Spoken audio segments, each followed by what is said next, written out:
नमस्कार, मैं doctor Suryabhushan Dubey, IT electrical engineering department faculty हूँ। हम लोग प्रीवियस लेक्चर में पावर फैक्टर पढ़े थे। आज हम लोग पावर फैक्टर इम्प्रूवमेंट के बारे में पढ़ते हैं। तो थोड़ा सा हम लोग रिवीजन कर लेते हैं। पावर फैक्टर क्या हमने पढ़ा था कि वोल्टेज और करंट के बीच में जो एंगल होता है वो पावर फैक्टर होता है। और इसका बेसिक मतलब ये था कि जितना अच्छा पावर फैक्टर होगा, टोटल पावर उतना ही ज़्यादा एक्टिव पावर में कन्वर्ट होगा। ठीक है, तो ये पावर फैक्टर का फ़ायदा था। मतलब जितना ज़्यादा पावर फैक्टर 1 होगा तो टोटल पावर या अपरेंट पावर एक्टिव पावर में कन्वर्ट हो जाएगा। अब ये करते हैं कि पावर फैक्टर को कैसे इम्प्रूवमेंट करते हैं।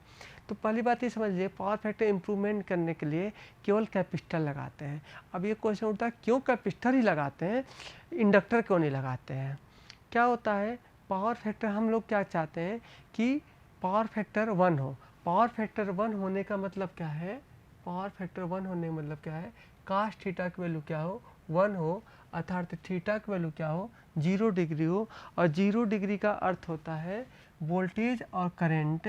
तो आपका वोल्टेज और करंट क्या हो? दोनों सेम फेज में हो।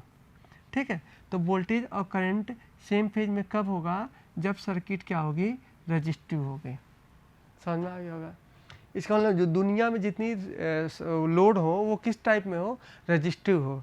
लेकिन ऐसा होता नहीं है। दुनिया में जो लोड होते हैं, जो इलेक्ट्रिकल लोड होते हैं, वो 95% कौन से लोड होते हैं? इंडक्टिव लोड होते हैं। मतलब आपका एल टाइप का लोड होता है। ठीक है, आर होंगे लेकिन इसके अंदर एल मतलब आर एल होगा। मतलब एल है तो आर तो होगा ही, कैपेसिटर होगा तो भी आर होगा, क्योंकि कोई आइडियल तो होता नहीं है। तो आप ये बोलेंगे कि इंडक्टिव लोड होता है। और इंडक्टिव लोड मतलब क्या है? इस एल को आप कैसे कैंसिल आउट करेंगे? इस एल को अगर आप हटा दीजिए तो क्या हो जाएगा? ये रजिस्टिव सर्किट हो जाएगा। और रजिस्टिव सर्किट मतलब क्या हो जाएगा? पावर फैक्टर 1 हो जाएगा। अब रजिस्टिव सर्किट बनेगी कैसे? आपको अगर याद होगा, जब हम लोग क्या करते थे,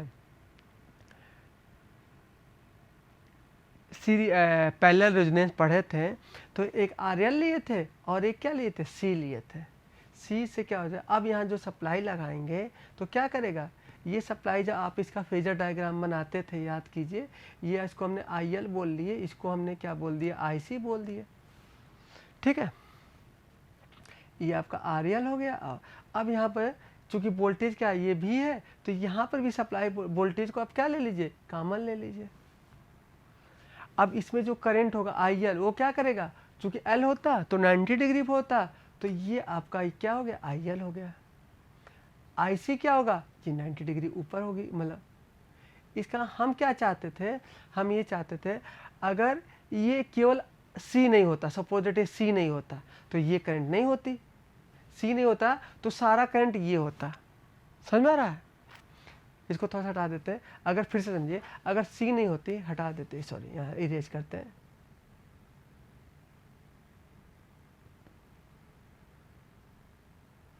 अगर सी नहीं होता तो आईएल ये करंट होती, थीटा होता। ठीक है, आपने क्या लगा दिया? इसके अंदर कैपेसिटर लगा दिया। कैपेसिटर लगाने से क्या होगा? ये आपका आईसी आ गया। अब जो करंट आया, रिजल्टेंट करंट क्या हो जाएगा? इस तरह से आप रिजल्टेंट करंट करेंगे और ये आपका ये सॉरी ऐसे इस लाइन के पैरेलल ये लाइन खींचेंगे और इसके पैरेलल ये लाइन खींचेंगे। अब ये क्या होगा? ये थीटा ये हो गया। अब पहले थीटा तो इतना बड़ा था, अब थीटा क्या हो गया? छोटा हो गया। आप क्या कीजिए? आप ऐसा सी लगा दीजिए, आप इसके साथ ऐसा सी लगाइए, ऐसा कैपेसिटर लगाइए कि इसमें ऐसा करंट फ्लो हो कि ये थीटा क्या हो जाए? 0 डिग्री हो जाए। ये आपको याद होगा, ऐसा हम किस पे कर रहे थे? मतलब उस कंडीशन में क्या हो जाता था? आईसी और ये क्या हो जाए? ये पूरा जब 0 कब होता था? रेजोनेंस कंडीशन में। मतलब क्या है? आप यूनिटी पावर फैक्टर तब लाएंगे, ये जब इंडक्टिव लोड है, इंडक्टिव लोड तो दुनिया में है, अगर उसके पैरेलल क्या लगा दे? कैपेसिटर लगा दे, तो पावर फैक्टर क्या हो जाएगा? अपने आप इम्प्रूव हो जाएगा, क्योंकि थीटा और वोल्टेज और करंट के बीच में जो एंगल होगा तो 0 हो जाएगा। तो एक चीज़ तो आपको समझ में आ गया होगा कि पावर फैक्टर कैसे इम्प्रूव करते हैं। पावर फैक्टर कैपेसिटर के थ्रू इम्प्रूव करते हैं। और वो जो कैपेसिटर लगेगा कैसे लगेगा? सीरीज में लगेगा कि पैरेलल में? तो उसका आंसर क्या हुआ? पैरेलल में लगेगा। तो क्या करेंगे, पहला क्या हमने लिखा है, कनेक्टिंग द स्टैटिक कैपेसिटर। दो तरह के कैपेसिटर होते हैं, एक स्टैटिक कैपेसिटर होता है, एक डायनेमिक कैपेसिटर। डायनेमिक कैपेसिटर आप सोचेंगे तो सिंक्रोनस कंडेंसर, एक सिंक्रोनस मोटर होता है, ये अभी आप लोग नहीं पढ़े होंगे, बाद में जो आपकी 4th यूनिट है उसमें क्या है, मशीन है, मशीन में एक डीसी मोटर है, इंडक्शन मोटर और सिंक्रोनस मोटर है, या ऐसा बोलना चाहिए डीसी मशीन है, इंडक्शन मशीन है और सिंक्रोनस मशीन है। सिंक्रोनस मशीन में दो प्रकार के होते हैं, एक सिंक्रोनस जनरेटर जिससे हमें बिजली मिलती है और दूसरी होती है सिंक्रोनस मोटर। तो सिंक्रोनस मोटर में क्या है, इसकी खासियत है वो कंडेंसर की तरह भी काम करता है। तो जब वो सिंक्रोनस मोटर जब कंडेंसर की तरह काम करता है तो उसको बोलते हैं सिंक्रोनस कंडेंसर। इस कंडेंसर की वैल्यू, कंडेंसर मतलब कैपेसिटर, सिंक्रोनस कैपेसिटर, तो इस कैपेसिटर की वैल्यू क्या होती है, बदलती रहती है, इसलिए इसको सिंक्रोनस कैपेसिटर या डायनेमिक कैपेसिटर भी बोल सकते हैं। स्टैटिक कैपेसिटर वो होता है जो पंखा आपका होता है, पंखा आपके घर में जो लगे हुए हैं उसमें कैपेसिटर लगा होता है, वो स्टैटिक इसलिए होता है इसकी वैल्यू आप बदल नहीं सकते हैं, जबकि सिंक्रोनस कंडेंसर में जो उसकी वैल्यू बदलते हैं, आगे हम लोग पढ़ेंगे जब सिंक्रोनस में, उसको जब हम ओवर एक्साइटेड कर देते हैं, मतलब उसको जो फील्ड देते हैं अगर ज़्यादा देने लगे नॉर्मल से तो उसको ओवर एक्साइटेड कंडीशन बोलते हैं। उस समय जो सिंक्रोनस कंडेंसर होगा, या सॉरी सिंक्रोनस मोटर होगा, वो सिंक्रोनस कंडेंसर कहलाएगा। ठीक है, तो एक पहला हमने बताया कि हम कैपेसिटर क्या करेंगे, लगा देंगे पैरेलल में सर्किट के, तो उसका पावर फैक्टर अच्छा हो जाएगा। ठीक है, दूसरा हमने बताया कि सिंक्रोनस कंडेंसर यूज करके कर सकते हैं। तीसरा हम बता रहे हैं using the induction motor with the phase advancer, मतलब आप ये मत बोलिए, सीधे को यही बोलिए यूजिंग द फेज एडवांसर तो भी सही है, मतलब फेज एडवांसर के थ्रू भी क्या कर सकते हैं, पावर फैक्टर को इम्प्रूव कर सकते हैं। हम बात करते हैं पहले वाले की बात करते हैं, पावर फैक्टर आप है। तो इसमें अगर आप ध्यान दीजिएगा, इसका फेजर डायग्राम अभी पीछे बताए भी थे, दोबारा एक बार और रिपीट कर देते हैं। ये आपका वोल्टेज हो गया, इसके अंदर जो करंट होगा वो IL होगा, अब ये IL ये हो गया। अब जब ये कैपेसिटर में जो करंट जाएगी वो क्या होगी, IC हो जाएगी। इस समय अगर इस समय जो एंगल क्या है, थीटा है, अब ये दोनों जब मिल जाएंगे तो क्या हो जाएगा, आपका पावर फैक्टर क्या हो जाएगा, अभी तो और ज़्यादा लीडिंग हो गया, तो ये तो नहीं होना चाहिए, इसको इरेज कर देते हैं, इरेज R। ये आपका वोल्टेज हो गया, ये आपका करंट हो गया, मतलब IL हो गया, मतलब IL मतलब ये वाली करंट, ये वाली करंट, और IC के हम छोटी से लगा देते हैं, ये IC। अब इन दोनों का जो ये होगा रिजल्टेंट वो क्या होगा, ये आया, तो ये एंगल क्या हो गया, छोटा होगा। तो पहले से एंगल क्या हो गया, ये θ1 है और ये क्या है, θ2 है, तो θ2 क्या हो गई, छोटी हो गई। θ2 का छोटा होने का अर्थ हुआ कि पावर फैक्टर इम्प्रूव किया। यही फिगर हमने यहाँ पर भी बना रखे हैं, ये आपका IL है और ये आपका IC है। इस कैपेसिटर लगाने से क्या होगा, अब ये जो एंगल बड़ा सा था φ1, अब वो इन दोनों का रिजल्टेंट जो करंट निकालेंगे, IL और IC का रिजल्टेंट जो निकलेगा I निकलेगा। अब इस B और I के बीच में जो एंगल क्या होगा वो कम हो जाएगा, कम होने का अर्थ है पावर फैक्टर अच्छा हो जाएगा। दूसरा बोले हमने using the synchronous condenser. Synchronous condenser ये क्या है, ये आपका सिंक्रोनस मोटर है, ये क्या है, 3 फेज सिंक्रोनस मोटर है। अब क्या होता है, जब बहुत ज़्यादा आपको पावर फैक्टर इम्प्रूव करना होता है, तो अब ये सोचेंगे कि सर जब ऑलरेडी मेरे पास कैपेसिटर के थ्रू हम यूज करके, स्टैटिक कैपेसिटर को यूज करके हम पावर फैक्टर इम्प्रूव कर सकते हैं, तो कौन मोटर लगाएगा, किस लिए, मोटर तो इतनी सस्ती आती नहीं है, 10 रुपये की हम जा करके ऐसे आप कैपेसिटर लेने जाइए 30-40 रुपये मिल जाती है।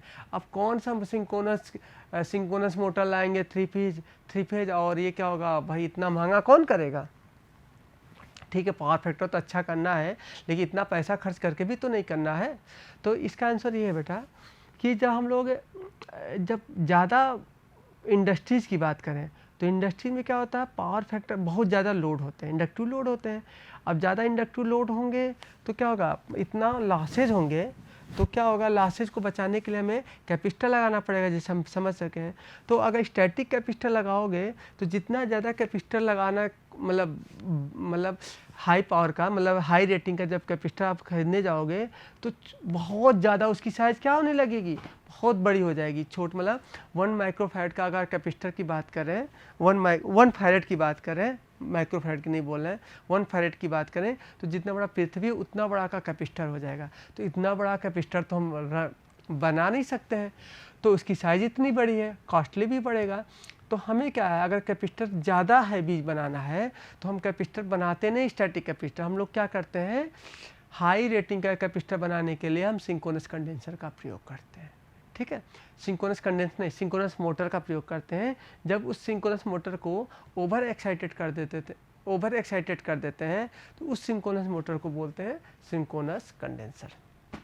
अब ये क्या करेंगे, जो आपका लोड है ये क्या है, इंडक्टिव लोड है, तो इंडक्टिव लोड है ये क्या करेगा, IL लेगा। ठीक है, तो ये IL लेगा, मतलब इंडक्टिव लोड लेगा, तो ये क्या करेगा, ये IC करंट इसको भेजेगा, रिएक्टिव पावर इसको देगा। ये जब इसको रिएक्टिव पावर देगा तो ये रिएक्टिव पावर जो है वो इससे नहीं लेगा। समझिए फिर से, इसको क्या चाहिए, रिएक्टिव पावर चाहिए। रिएक्टिव पावर मतलब हमने बोला ना, लोड होते हैं, लोड में क्या होते हैं, फ्लक्स फील्ड पैदा होते हैं। उस फील्ड को पैदा होने के लिए उसको मैग्नेटाइजिंग करंट चाहिए। उस मैग्नेटाइजिंग करंट क्या चाहिए, वो रिएक्टिव पावर होगा। ठीक है, तो वो रिएक्टिव पावर क्या करेगा, वो सोर्स से लोगा। ये आपका सोर्स है, तो ये सोर्स ना दे करके क्या करेगा, ये सिंक्रोनस कंडेंसर क्या करेगा, इसको रिएक्टिव पावर देगा। तो इसको जब सिंक्रोनस रिएक्टिव पावर देगा तो यहाँ पर देखिए वही हमने लिखा है, तो रिएक्टिव पावर देने मतलब क्या है, कैपेसिटर उसमें काम करने लगेगा। तो ये आपका वोल्टेज था, जब आपने कैपेसिटर नहीं लगा रखा था उस समय φ1 था।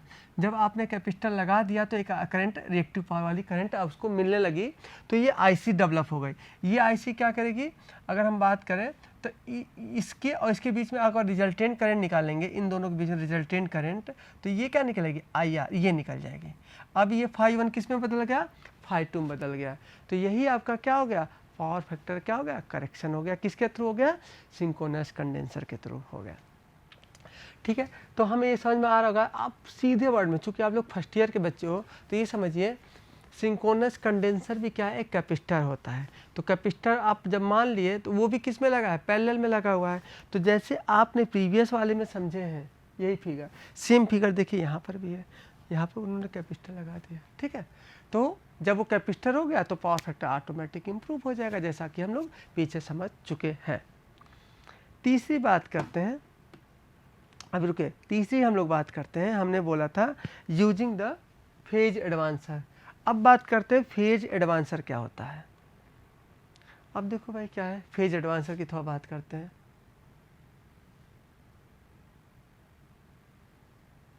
फेज एडवांसर एग्जाम में आते हैं कि पावर फैक्टर किससे इम्प्रूव करते हैं, तो रेजिस्टेंस रहेगा, फेज एडवांसर रहेगा, और 2 एग्जाम्पल होंगे। तो एक आंसर होगा कि फेज एडवांसर के थ्रू भी क्या होता है, पावर फैक्टर इम्प्रूव करते हैं। अब बात करते हैं फेज एडवांसर क्या होता है। थोड़ा सा एक चीज़ आपको, एक मैग्नेटाइजिंग, एक ध्यान रखिएगा, एक मैग्नेटाइजिंग करंट होती है।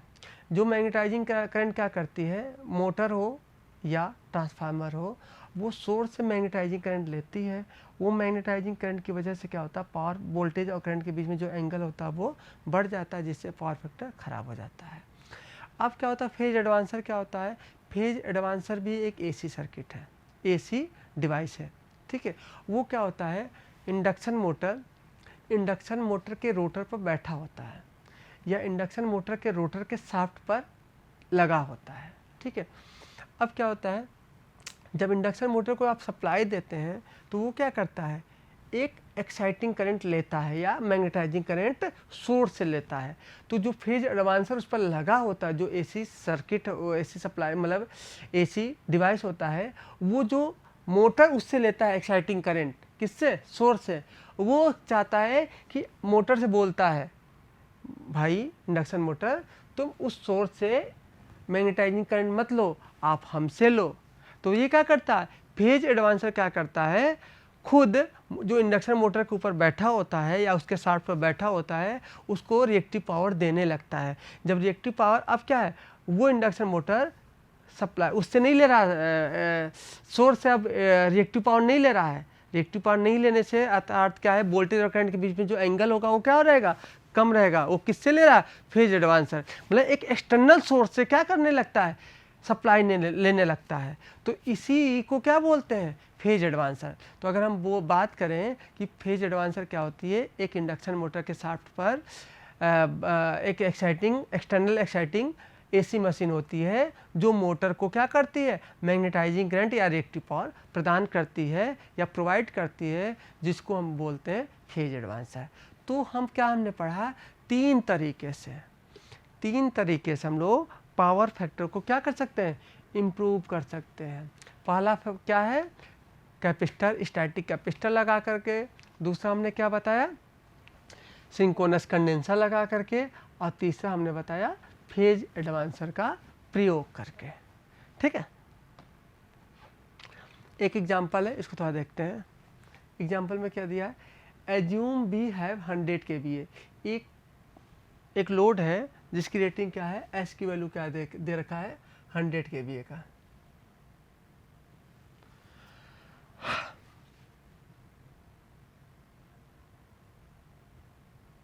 ठीक है, पावर फैक्टर कितना दे रखा है, 0.8 दे रखा है। And would like to correct the power factor. हम क्या चाहते हैं, हम ये चाहते हैं जो पावर फैक्टर हमें मिले, मतलब जो डिजायर्ड है वो क्या हो जाए, 0.95।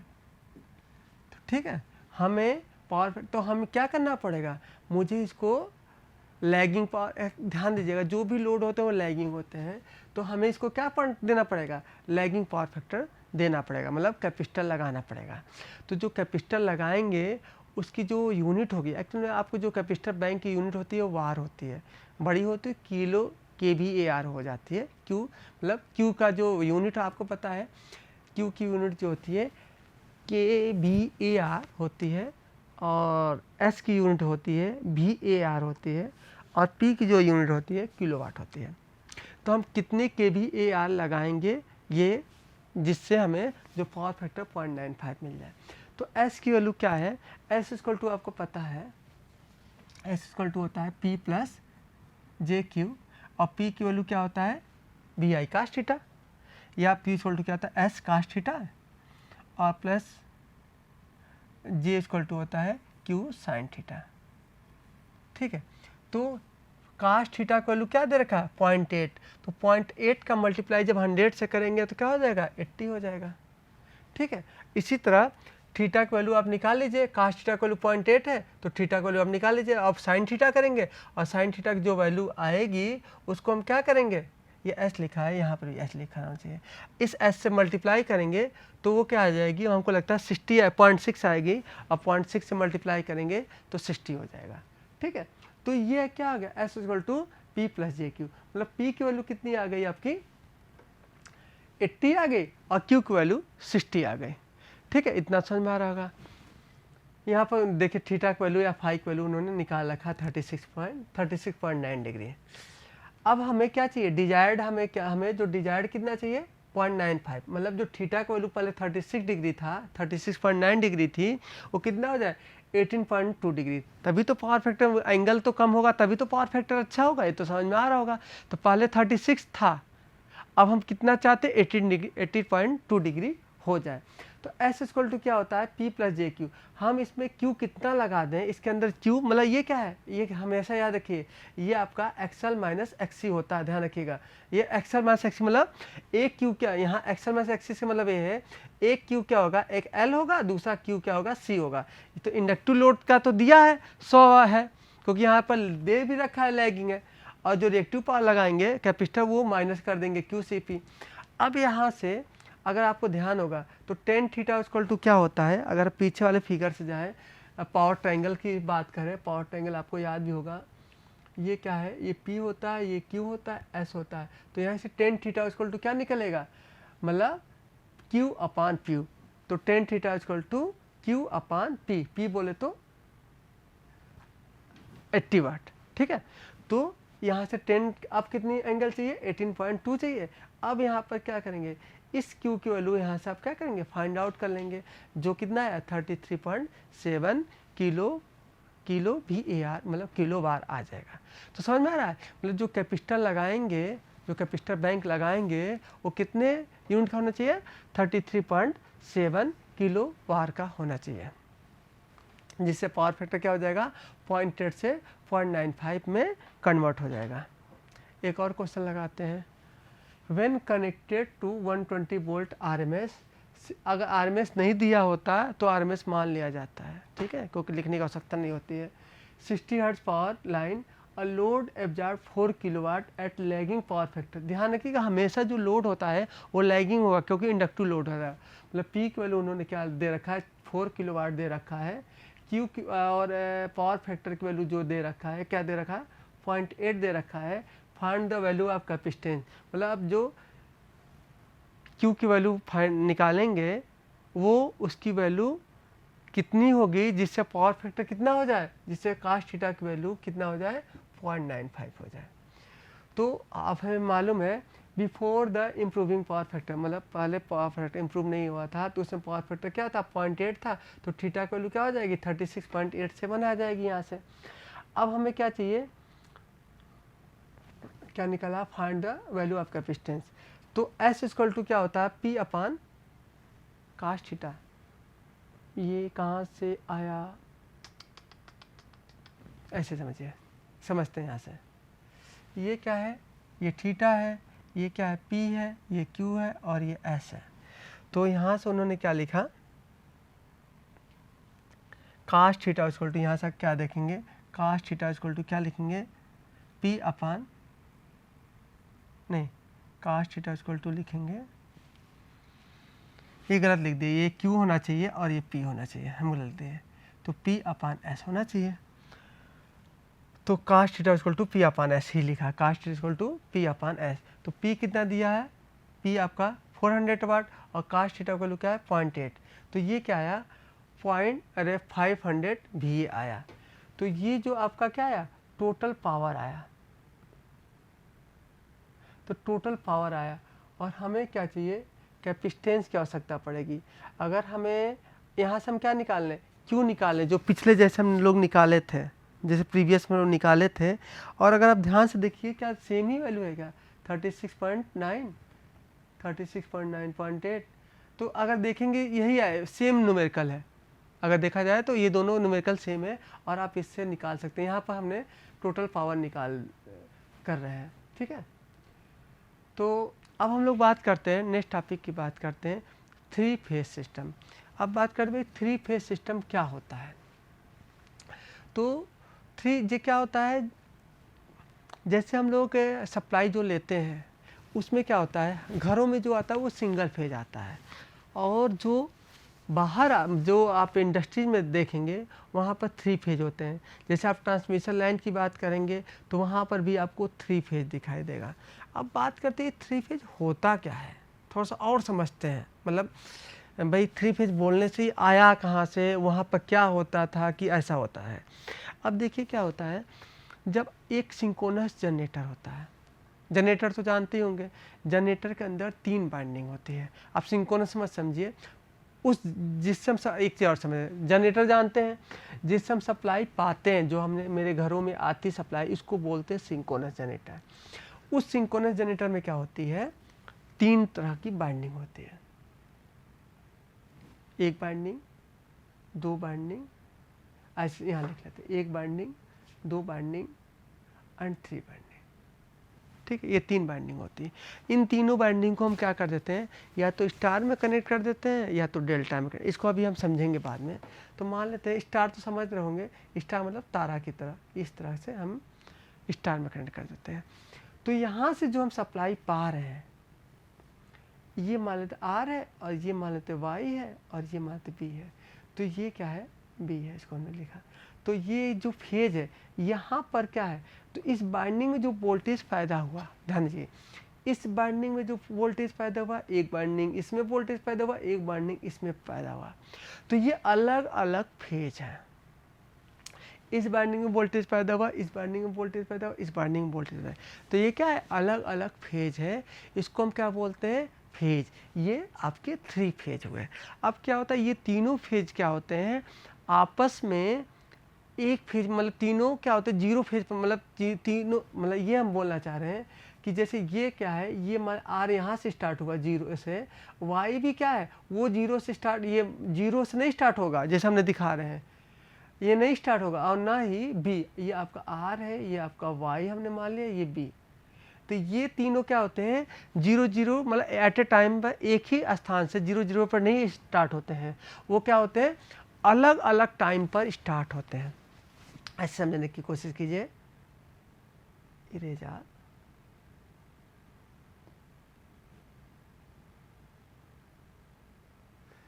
तो ये जो आपके तीनों फेज थे,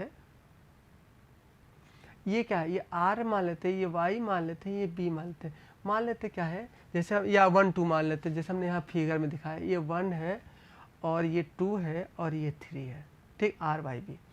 तो 1 तो आपका क्या हुआ, 1 जो हुआ वो 0 डिग्री से स्टार्ट हुआ। वाई क्या हुआ, वो क्या करता है, वो प्लस 120 डिग्री से स्टार्ट हुआ। प्लस 120 नहीं बोल सकते हैं, माइनस 120। फेज 2 क्या हुआ, यहाँ इसको बात करते हैं। ये यहाँ ये देखो, ये आपका जो फेज 1 था वो तो यहाँ से स्टार्ट हुआ। फेज 2 अगर देखेंगे तो यहाँ से स्टार्ट हुआ, तो कितने डिग्री आगे से स्टार्ट हुआ, 120 डिग्री से आगे से स्टार्ट हुआ। और जो फेज 3 हुआ, अगर ध्यान से देखेंगे तो फेज 3 आपका एक्चुअल में ये देखिए, ये पॉजिटिव है, सॉरी ये पॉजिटिव है, ये भी पॉजिटिव है, और ये कहाँ पॉजिटिव हुआ, यहाँ पर पॉजिटिव हुआ। तो ये कितना डिग्री पर हुआ, 240 डिग्री से आगे से स्टार्ट हुआ। 240 डिग्री आगे से स्टार्ट मतलब 120 डिग्री पीछे से। और समझते हैं, ये तो 0 डिग्री से स्टार्ट हुआ और इसको आगे बैक ट्रेस कर लीजिए, ठीक है। 0 डिग्री से हमें भी पॉजिटिव चाहिए, तो ये क्या है, अगर ध्यान दें यहाँ पर आएगा, और यहाँ से यहाँ जो डिग्री होगी वो कितनी डिग्री होगी, इसकी अगर हम बात करें, हाँ इसकी बात करें तो यहाँ पर आएगी। तो इन दोनों के बीच में जो एंगल होगा वो 240 डिग्री होगी। इसको, इस वाले के बीच की बात कर रहे हैं, और इस वाले की जब बात करेंगे तो 120 डिग्री होगी, ठीक है। ये माइनस में होगा, और ये सॉरी हटा दीजिए इसको। तो हम फिर से रिपीट करते हैं, इरेज आर। ये आपका क्या हुआ, ये 0 डिग्री से स्टार्ट हुआ फेज 1, और फेज 2 क्या हुआ आपका 120 डिग्री आगे से स्टार्ट हुआ, और ये फेज 3 का हुआ 240 डिग्री से आगे से स्टार्ट हुआ। 240 डिग्री आगे से स्टार्ट मतलब ये 120 डिग्री पीछे से हुआ। तो रिपीट करते हैं, phase 1 120 degree, phase 2 0 degree, phase 2 120 degree, और फेज 3 माइनस 120 डिग्री से स्टार्ट होता है। तो ये क्या हुआ आपका 3 फेज सिस्टम हुआ। तो आज के लिए हम लोग इतना रखते हैं। धन्यवाद, नमस्कार।